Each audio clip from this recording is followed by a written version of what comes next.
Warga sempat gusar terhadap pengendara yang memarkir mobilnya sembarangan sehingga menghalangi akses sebuah kios makanan yang berada di kawasan Jalan Cipucang, Koja, Jakarta Utara. Insiden terjadi setelah pemilik mobil tersebut sejak dini hari memarkir mobilnya di depan kios saat ia mengunjungi rumah rekannya. Peringatan warga setempat agar agam tak parkir di depan kios tak digubris. Akibat nekat parkir sembarangan, seluruh ban mobil itu digembosi oleh warga. Selain itu, mobil tersebut juga ditempeli lakban yang berisi tulisan peringatan bagi pemilik mobil yang menghalangi akses kios. Dia ngontrak. Aku juga udah dilarang jangan di sini. Cuman ibu pergi sholat, kecolongan nih parkir di sini.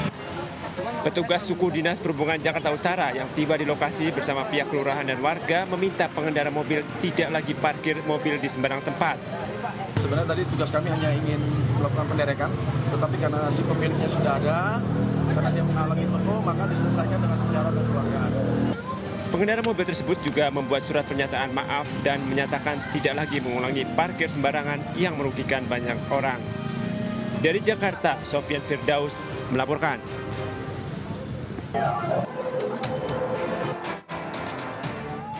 Warga memergoki aksi dua pelaku ganjal mesin ATM di gerai ATM Jalan Dermaga, Klender Duren Sawit, Jakarta Timur. Pelaku tak sadar aksinya terekam CCTV dan diawasi petugas keamanan. Menghindari amuk warga, polisi membawa kedua pelaku ke Polsek Duren Sawit. Ambil uang tanpa kepotong saldonya dengan cara menahan-nahan pintu mesin ATM. Dia berapa orang sekarang hari ini? Diantar sama temennya berdua. Terus tadi udah terlihat ada yang diambil? Udah. Sebelumnya, di gerai ATM yang sama, satu pelaku ganjal ATM babak belur diamuk warga. Tangan dan kaki pelaku diikat dengan lakban. Sementara satu pelaku lain kabur menggunakan sepeda motor. Pelaku ternyata sudah 3 kali beraksi di gerai ATM yang sama dalam 3 hari terakhir. Tim Liputan iNews melaporkan. Pemirsa, Kejaksaan Agung kembali memeriksa artis Sandra Dewi Rabu pagi sebagai saksi kasus dugaan korupsi timah yang melibatkan Harvey Muiz, suaminya. Pemeriksaan Sandra Dewi, istri tersangka Harvey Muiz, sebagai saksi oleh Kejaksaan Agung untuk kedua kalinya. Pada pemeriksaan sebelumnya, April lalu penyidik mendalami rekening suaminya yang telah diblokir penyidik.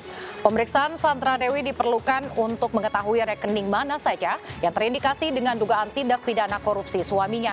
Penyidik telah menyita sejumlah harta Harvey Muiz disita, termasuk sejumlah mobil mewah yang harga per unitnya miliaran rupiah.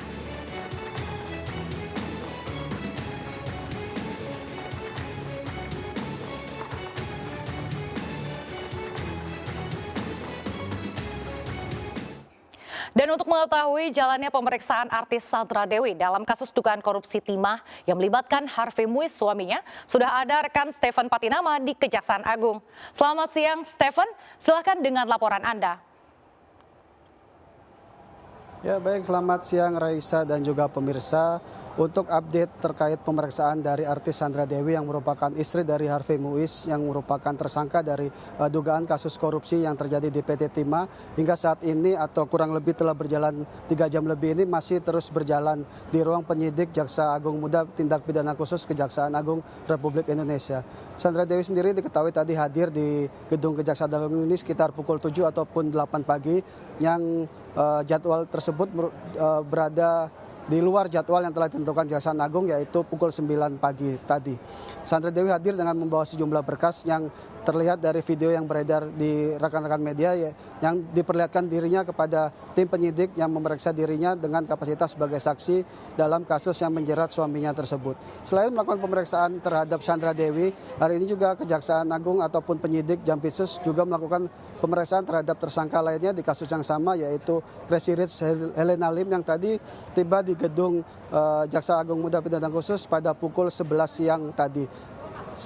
Dalam kasus korupsi yang terjadi di PT Timah ini, Kejaksaan Agung telah menyita sejumlah barang bukti termasuk mobil-mobil mewah dan barang mewah yang dimiliki oleh suami dari Sandra Dewi sendiri. Untuk update dan perkembangan hasil pemeriksaan terhadap Sandra Dewi nanti akan kita ketahui setelah proses penyelidikan atau pemeriksaan keterangan dari Sandra Dewi selesai dilakukan terkait kasus dugaan korupsi yang menimbulkan kerugian negara sebesar 271 triliun rupiah ini. Kembali ke Anda, Nadia, Raisa di studio. Terima kasih Stephen melaporkan langsung dari Kejaksaan Agung Jakarta. Selamat bertugas kembali. Operasi SAR pencarian korban banjir bandang di Kabupaten Tanah Datar, Sumatera Barat dilanjutkan. Tim SAR kini menggunakan drone untuk mencari korban. Tim SAR menyusuri aliran sungai menggunakan drone karena menduga ada korban yang terseret arus. Selain mencari dari atas dengan drone, tim SAR juga menyusuri sungai mencari di antara bebatuan dan tanaman. Pada operasi Selasa siang ditemukan 2 jenazah, satu di Kabupaten Agam dan satu lagi di aliran Sungai Batang Anai. Operasi SAR akan diperluas lagi. Di Kabupaten Tanah Datar saja ada 7 kecamatan yang terdampak banjir bandang.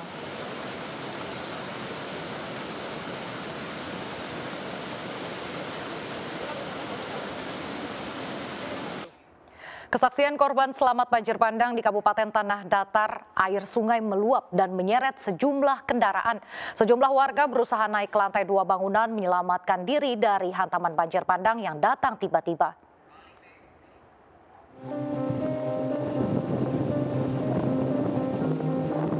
Sejauh mata memandang, kawasan wisata pemandian di Nagari Singgalang 10 Koto Kabupaten Tanah Datar terlihat porak-poranda. Sisa-sisa banjir bandang berserakan. Batang kayu berukuran besar hingga mobil masih teronggok dibiarkan begitu saja.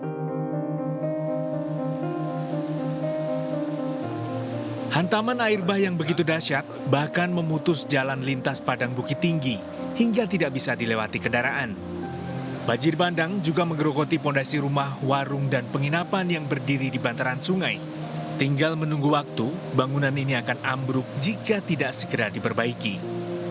Kesaksian warga yang selamat saat banjir bandang datang, mereka berebut naik ke lantai 2 bangunan yang ada agar terhindar dari gempuran air bah.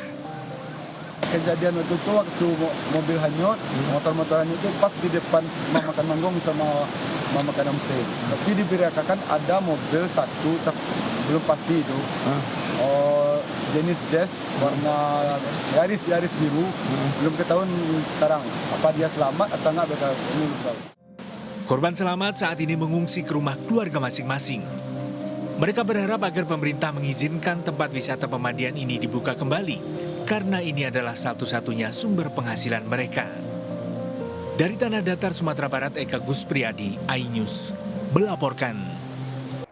Dan pemirsa, untuk mengetahui kondisi terkini di Tanah Datar, Sumatera Barat, sudah ada rekan Agung Sulistyo di Desa Pagu-Pagu yang menjadi desa terparah terdampak banjir bandang. Ya, selamat siang Agung, bagaimana kondisi terkini di sana? Baik Reza, untuk saat ini di Desa Pagu-Pagu, Kecamatan Padesike, Kabupaten Tanah Datar, untuk proses evakuasi ini masih terus berlanjut dan proses pembersihan juga terus berjalan dengan melibatkan tim gabungan dari BPBD, TNI Polri, dan relawan-relawan serta dari organisasi mahasiswa dan warga sekitar. Dan untuk saat ini proses pembersihan jalan ini proses pembersihan lokasi sudah mengerahkan alat berat, mengingat banyaknya material-material banjir bandang yang memenuhi sungai dan sebagian bangunan juga terpaksa harus dirobohkan untuk bisa menormalisasi aliran sungai di sekitar kawasan Pagu-Pagu ini, Reza. Ya, baik Agung, terima kasih melaporkan langsung. Selamat bertugas kembali. Pemirsa, Presiden Joko Widodo telah memerintahkan Kepala BNPB meninjau dan mendata kerugian serta kerusakan akibat banjir lahar dingin di Kabupaten Tanah Datar, Sumatera Barat. Presiden terus memantau perkembangan kondisi terkini di Sumatera Barat.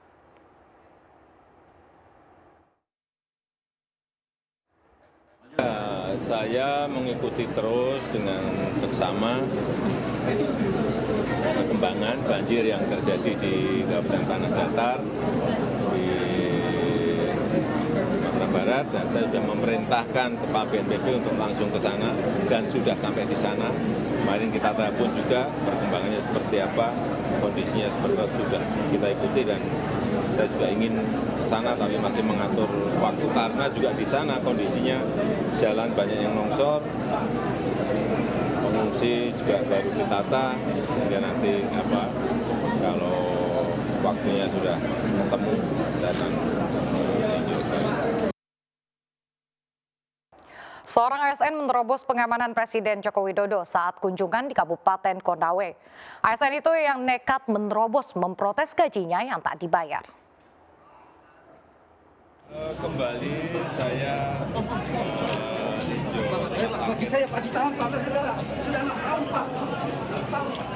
Video ini memperlihatkan detik-detik saat Pas Pampres mengamankan seseorang yang menerobos barisan pengaman Presiden Joko Widodo saat memberikan keterangan di hadapan awak media di RSUD Kabupaten Konawe, Sulawesi Tenggara.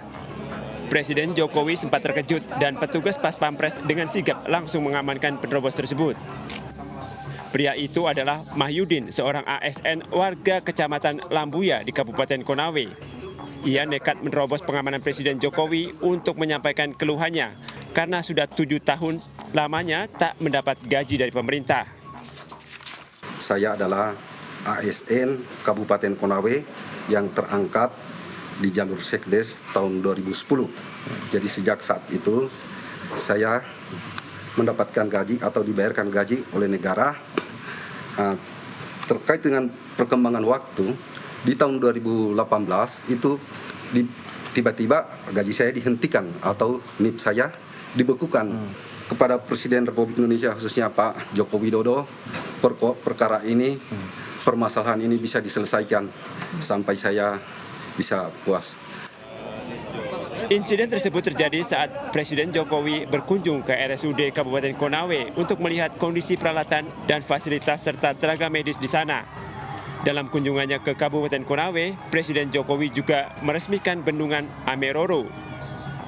Dari Kabupaten Konawe, Sulawesi Tenggara, Febriono Tameng melaporkan.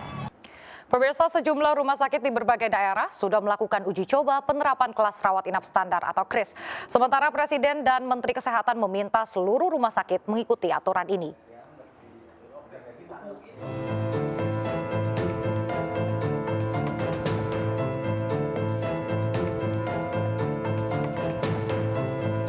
Empat ruang rawat inap dengan 4 tempat tidur sudah tersedia di RSUD Sultan Syarif Muhammad Al-Qadri Pontianak. Seperti inilah kira-kira ruangan yang menjadi layanan kelas rawat inap standar KRIS.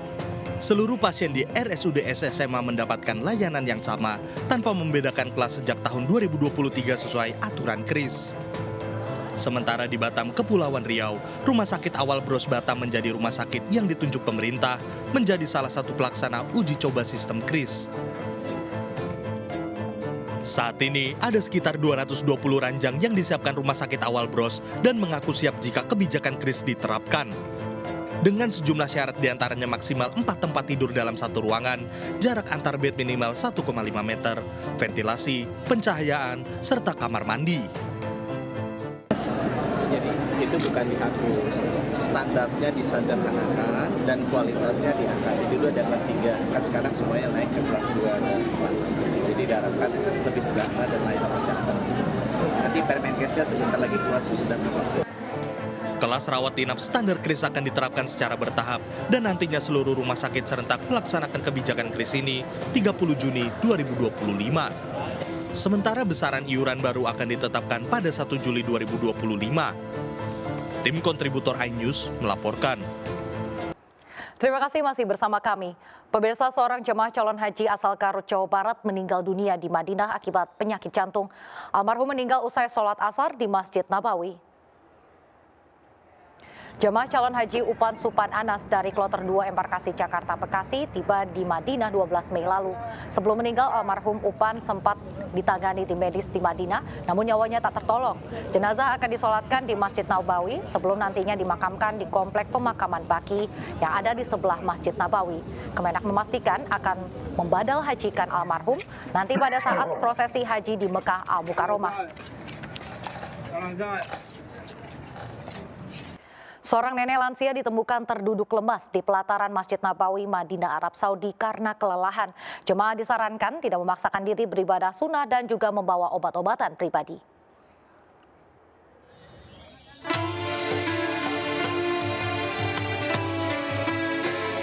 Seorang jemaah calon haji lansia ditemukan terduduk lemas di pelataran Masjid Nabawi, Madinah, Arab Saudi. Jemaah Kloter 2 Palembang ini datang ke Masjid Nabawi bersama 3 rekannya. Mengetahui seorang jemaah lemas, tim Emergency Center Masjid Nabawi segera memberikan pertolongan pertama. Hasil pemeriksaan tim medis, nenek berusia 65 tahun ini lemas karena kelelahan. Pertama, kita tenangkan dulu jamaah, lalu kita tensi, kita tanyakan edukasi ke jamaah. Kalau memang memungkinkan, kita bawa ke tempatnya ibu, jadi hotelnya. Kalau memang di hotel itu tidak bisa, baru kita bawa ke klinik. Ternyata ibunya dibawa ke hotel, ada petugas kami. Agar terhindar dari kelelahan fisik selama berada di tanah suci, selain tidak memaksakan diri melaksanakan ibadah-ibadah sunnah, jemaah disarankan untuk membawa obat-obatan pribadi. Salah satu obat yang wajib dibawa yakni obat flu dan batuk, karena cuaca ekstrim di Arab Saudi yang bisa memicu ispa. Selain itu juga obat pencernaan mengantisipasi perbedaan pola makan selama di Madinah dan Mekah. Dari Madinah, Arab Saudi, Suhud Nur Fadli, MCH 2024, iNews, melaporkan.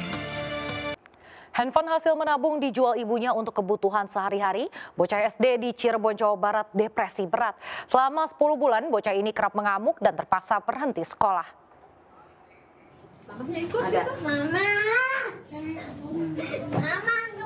Bocah 13 tahun berinisial ARP warga Kecamatan Kesambi, Cirebon, Jawa Barat terus mengamuk.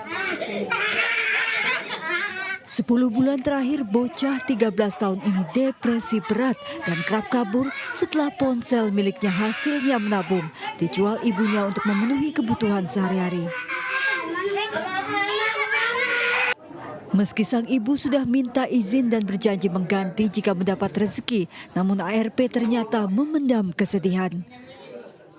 Bahkan bocah ini terpaksa berhenti sekolah 2 bulan setelah duduk di kelas 6 SD, meski secara akademis ia murid yang cerdas. Ayahnya yang kuli serabutan tak ada kabar selama 8 bulan membuat sang ibu pun dalam kondisi terjepit.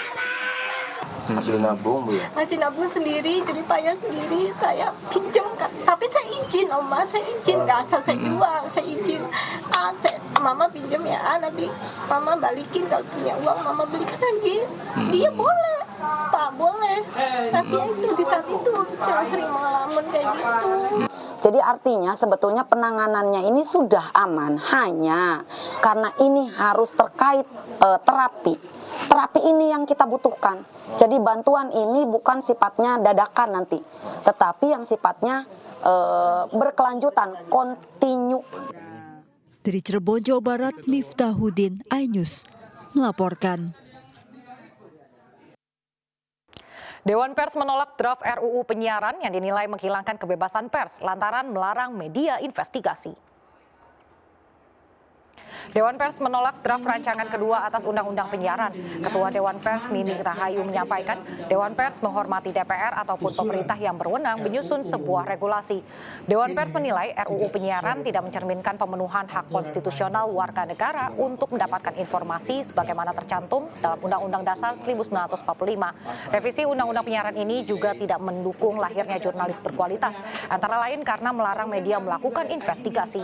Partisipasi masyarakat. Kemudian perubahan perilaku konsumen dalam mengkonsumsi media.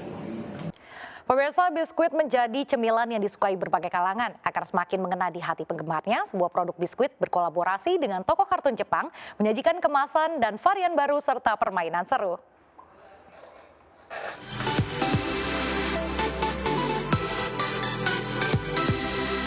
Oreo resmi meluncurkan kolaborasi ikonik terbarunya dengan dunia Pokemon di Indonesia.